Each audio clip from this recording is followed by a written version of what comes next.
everybody? It's your boy Dre, back at you with another video. Today's video we're going to be talking about what it's like to own blood pythons. Python Brongersmai to be exact. There's a couple different other subspecies, Python curtis, Python breitensteini, which is black-headed, and your Sumatran short-tailed pythons. But today we're going to focus on actual blood pythons. So Kato here is my matrix blood python. He's about a year and a half old currently. Currently feeding every 2 weeks on decently sized small rats.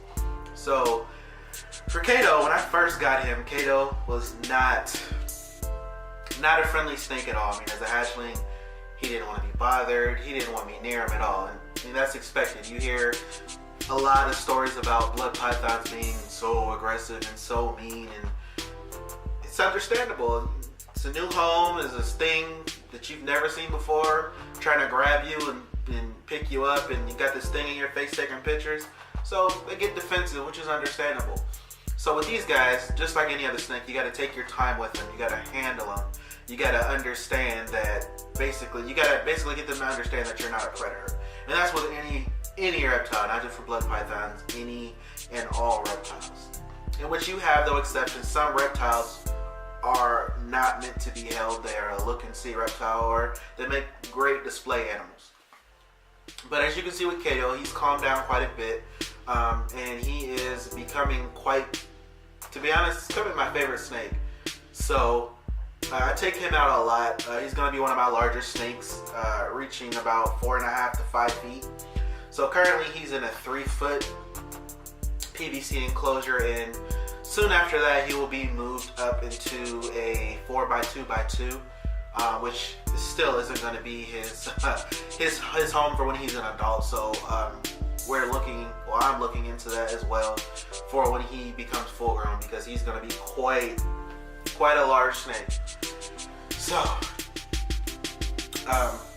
but definitely, nonetheless, working with blood pythons and owning one for sure is very rewarding.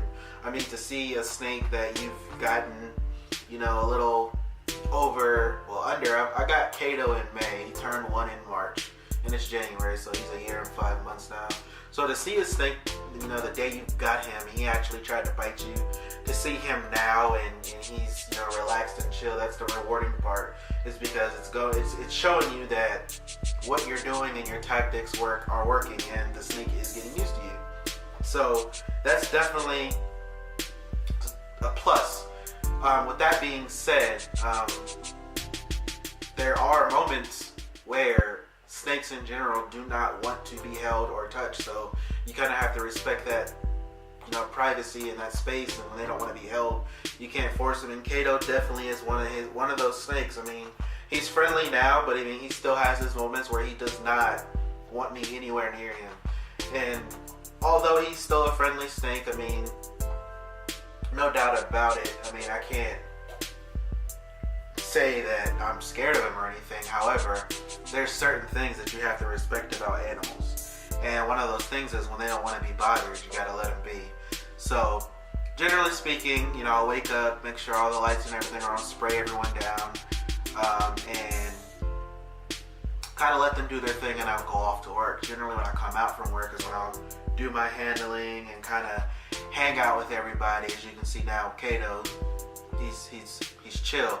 So, generally speaking, he kind of is hiding or burrowing. He is not a very active snake, which is, they're terrestrial snakes. They're not huge climbers. He will climb if given the opportunity, but they are not huge climbers. So I kind of let him do his own thing. I generally take him out about 2 to 3 times a week, just to keep me handling him and him recognizing who I am. Furthermore, these guys definitely, they poop. They don't poop often, but when they poop, it's quite a bit. I mean, I kid you not, this snake is around 26 inches. When he poops, it's literally the size of my dog's poop. My dog is like 70, 80 pounds. So that's definitely something. if you're thinking of owning a blood python, to consider, because that takes some getting used to versus my other snakes. I mean, they poop like a couple times, you know, maybe a couple times within a couple weeks, and that's easy. It's small, and you know, it's easy to clean up. Versus this guy, it's literally huge turds. Definitely not something a lot of people can take. I mean, every snake is different, so that's something to take into consideration. So they definitely are cool snakes once you know, get used to them, and you can't be scared of them. Obviously, you hear a lot of people talk about how aggressive blood pythons are, and they're really not aggressive at all. Sorry, Kato. So that's something to consider. They're generally not aggressive. They kind of just like to do their own thing. You have to be very slow with them. That's one thing I do with Kato. I go very slow with him. I do use a snake hook on occasion. If there's days when he does not want to be bothered, but it's a maintenance day and I have to get in there, then yes, I do use a snake hook. So there are exceptions to every rule, but obviously if he's super pissed off and he does not want to be bothered, then I'll have to find a way around it. But to get him to this point now, it's taken a considerable amount of patience and, you know, doing the same thing over and over, and basically just making sure he's comfortable with me. So obviously I want him to stay like this for when he gets, you know, bigger, but you know, they can't stay this small, obviously. So in the future, as he gets bigger, I'm just gonna keep working with him, keep him, you know, tame as I possibly can, with the respect of what this animal is capable of and what this animal is. I mean, it is a snake, so you have to just make sure that you're treating the animal with respect. Obviously, no matter how tame a snake is, I'm never gonna tell someone that it's okay to pet the snake on the head. That's just that's not me. I mean, some people do it, but that's not me.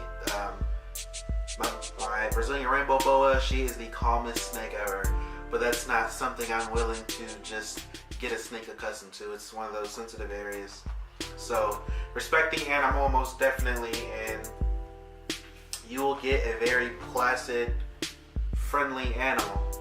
And that's generally what it is like to own a ball python. It's a very short video, but that's literally it. The maintenance is not too different from any of my other snakes, but I mean, all in all, they're not hard to care for as some people make them. They're not as aggressive as some people make them. You know, I mean, I've seen some aggressive adult ball pythons, and I've seen some pretty placid adult blood pythons. So it's what you make it. You gotta basically know what you're getting yourself into. So this is Kato, everybody, and thank you for watching.